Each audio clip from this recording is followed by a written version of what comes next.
Hey, and welcome back to my channel. Welcome if you are new. If you're new, my name is Autumn. I have two girls that I am homeschooling. My oldest is in second grade and my youngest is doing kindergarten work. And that is why I was super excited for us to be able to try out Apologia's preschool science. And so Apologia's preschool science, exploring creation together, is actually something that Apologia sent to me. They asked if I would be interested, and I'd already been looking into Apologia stuff. So of course I said yes, and we have really been enjoying this. And honestly, even my oldest is interested in some of the things that I am doing with my youngest. Again, I did say that I am doing kindergarten with my youngest, but my youngest is 4. She will not be 5 until November, so she is young for kindergarten, which is why I knew that this would be really good for her. And I think that this has been perfectly gentle. It's been entertaining. We've had a really good time. It's been low prep. I'm going to open it up, show you guys what is inside, and then at the end of the video,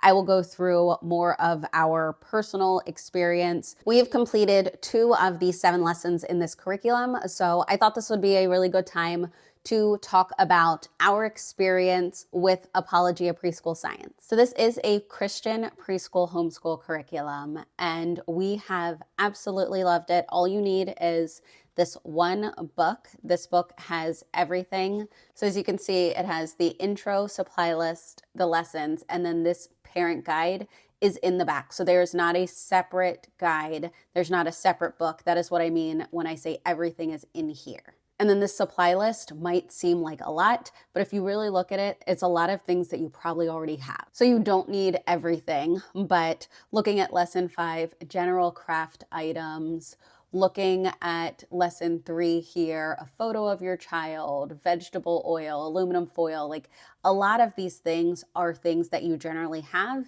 And if not, obviously you can go get those things, but you really don't just need it all. You can really pick and choose what you do. This was the first lesson we did, God in Creation. And in this lesson, my daughter first started learning about the difference between living and non-living things. And from there, she was able to learn a lot more about living things. But all of these pages are pages that you are reading with your child. And then they have these activities that are associated with what you are reading. And I'll show you that when I get to the parent guide portion. This is the first thing that I wanted to show though. So this is the beginning of when you start your project, and it's the window to the world. So your child is getting a trifold board, and they are going to be filling it in as you go through the different lessons. And I love that. I love the project-based learning. I think that's so much fun. I showed this in my curriculum pick video, but this is what that ends up looking like. And I'll show you ours later in the video. We definitely don't have ours completed yet. We haven't gone through all the lessons, but our next step is we're gonna start adding some landforms. So back to the lesson readings. I really love how conversational it is and how child-friendly things are, but at the same time, there are sometimes difficult concepts introduced. For example, the continents. Knowing the continents as well as being able to identify all of the oceans is not an expectation, but I do love that they introduce the continents. I've already introduced my daughter to the continents. She can identify them all. But I loved that this came up in here. She was able to see it, and she was able to see how that related to what she was learning about land on the planet that we live on. Because as much as we've gone over the continents and talked about the countries that are within these continents, we actually haven't talked much about the land and what makes up the land and the differences in the different places that you are. That's not something that we've done too much of a deep dive into. So it was really cool to expand on this. But when I talk about the conversational tone, I'm talking about parts like these. Plants need a place to grow. Where would they do this without the dirt on the earth? Where would the trees grow to give us shade? I'm not just reading to Emmy and she just has to listen. We're having conversations about the things that I am reading, about the things that are being discussed in this book. And I love that. I love that we can have these discussions. It opens up really fun conversations, and she has so much to say. So I love that we're able to just talk through all of this. And there's no stopping points, no lesson guide, anything like that. You just go with what is working for you and your family, and I really enjoy that. I normally do really appreciate more of a schedule, but with how young Emmy is, I do love that we can just play around with this and go with how she's feeling that day. Make those decisions of, is this going to be a shorter day? Is this going to be a longer day? How many activities can we fit in? All of that kind of stuff. You just have to be a lot more flexible with younger kids. So I do appreciate that I never feel behind or anything like that using this curriculum. I'll do a quick flip through though, so you can just see the progression of the lessons.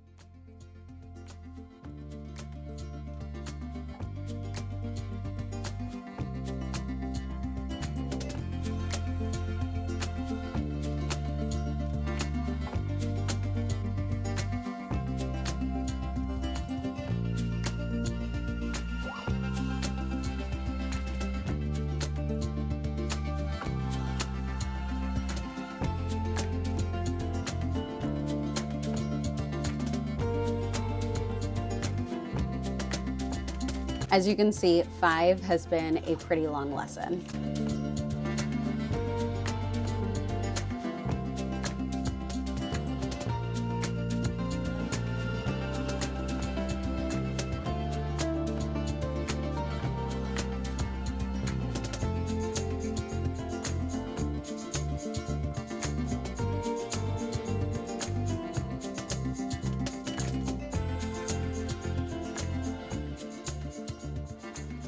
So I showed those activities before. I showed the little hearts that have the activity information. This is where you find those activities. So some things are short and simple, whereas some things are a lot longer with the information. So as you can see, this is part A through B, and it covers all of this. For this one, she was using bean seeds and rocks in the same jar to compare what happens with a non-living thing and a living thing. But as you can see, this expands a lot more than that first activity did. Now, I don't have the pages in here because I've pulled them out for the different activities that we've done. But here's one that we hadn't completed because there were lots of different pages for this.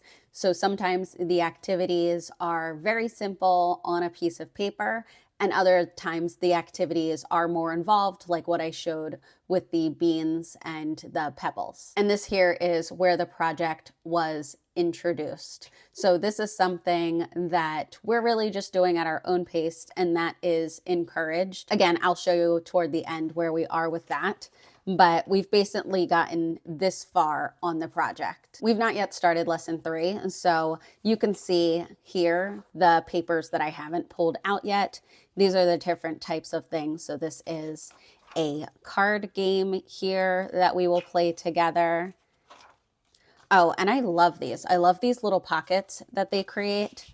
And so they cut this out and then they glue it on here, and then they'll be able to store the cards. They had something similar to this with the weather tracking, and I love this idea. I think it's a really great way to store the things that they're cutting out. But here's another activity they'll be doing where they make a rocket. So again, everything you need is right here for the most part. Outside of a few additional experiments and the ongoing project, there's not a lot of things that you're required to go out and get. And here again is another way to store some of the things that they are cutting out. But here, when you see project, you know that is something that you are going to want to do for the trifold board. So I always look ahead for these things so that I am prepared with the materials. And I absolutely love this. For example, with this one where they are planting the seed. So you have the paper and they're putting the seed here on the paper.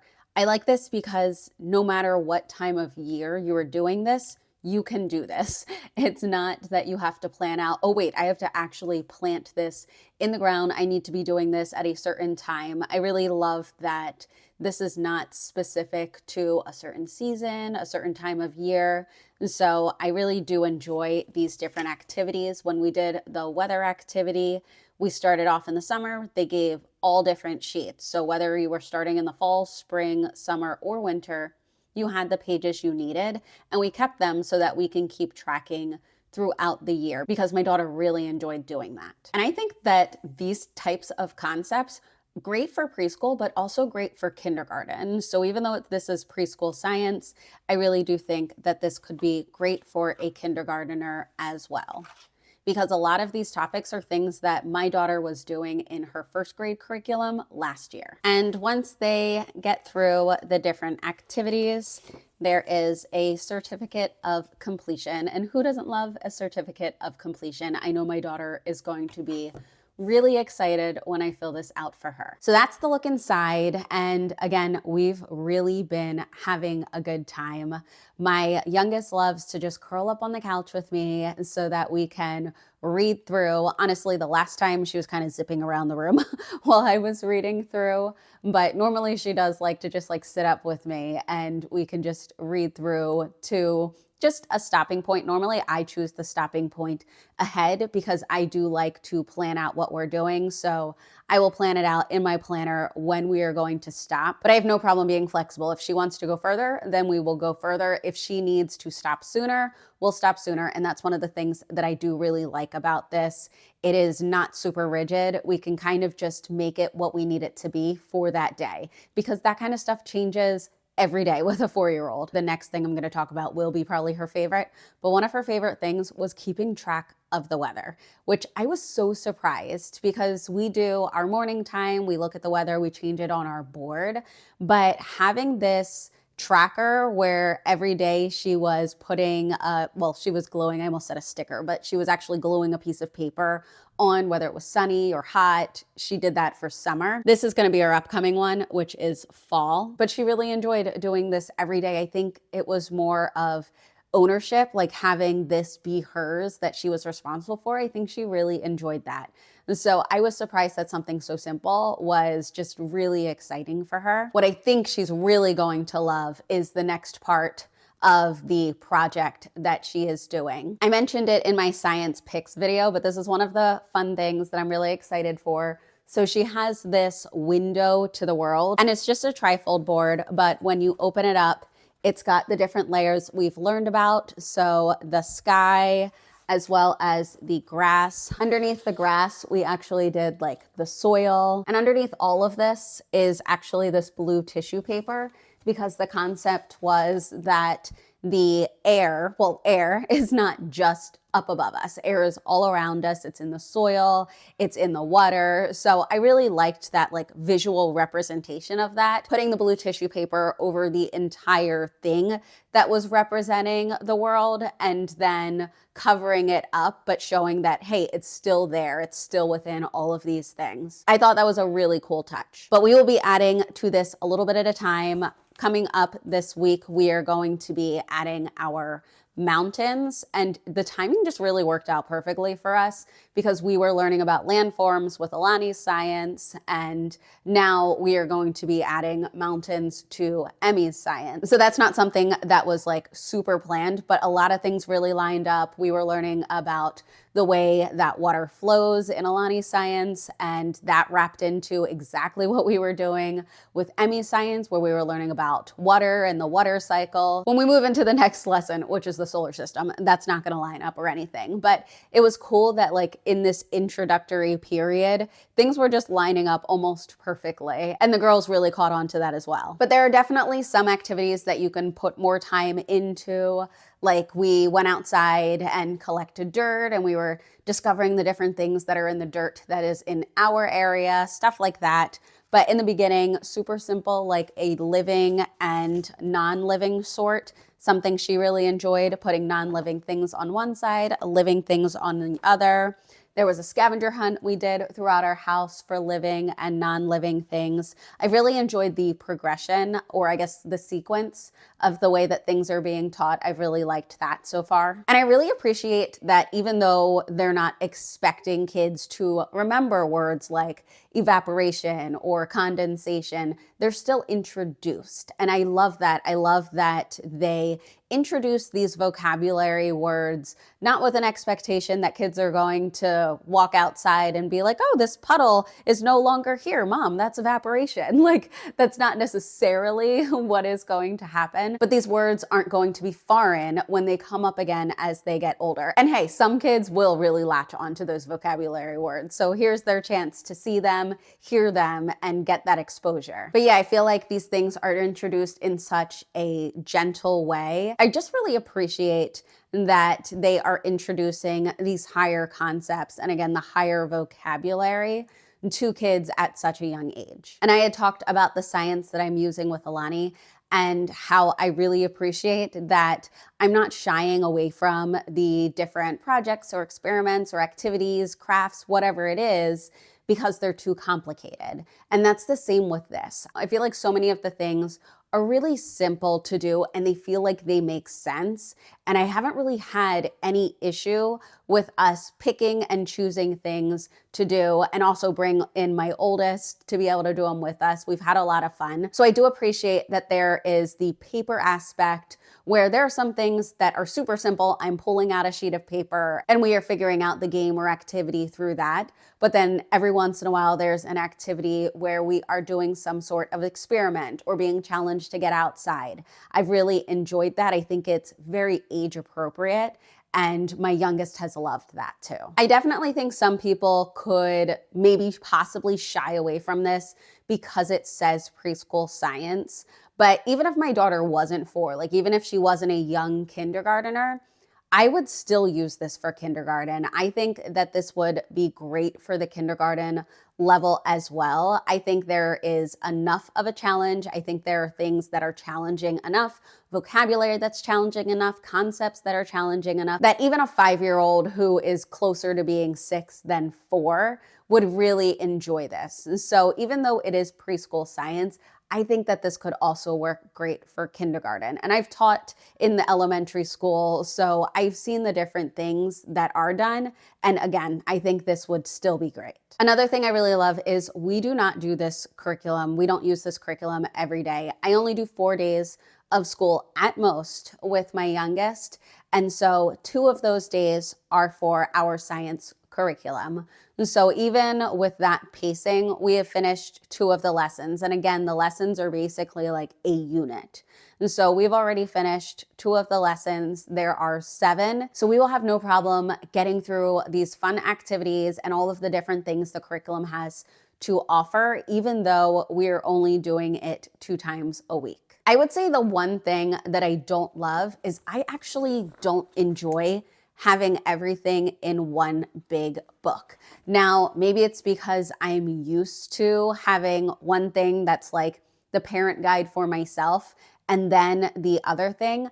I think I would much prefer if the parent guide was more of this like spiral text with all of the papers we need, and the actual like story portion kind of just felt more like a storybook. I think I would really like that, but that's really the only thing I have to say that I would say is a negative for me when it comes to how this curriculum is set up. So that has nothing to do with the content of the curriculum or the quality of it. That's just my personal preference of how I like to have things separated. As always, if you have any questions, let me know in the comments. And don't forget, I do have a 10% off link in the description if you are interested in this or any of the Apologia curriculum. As always, thank you so much for watching, and I will see you in the next video.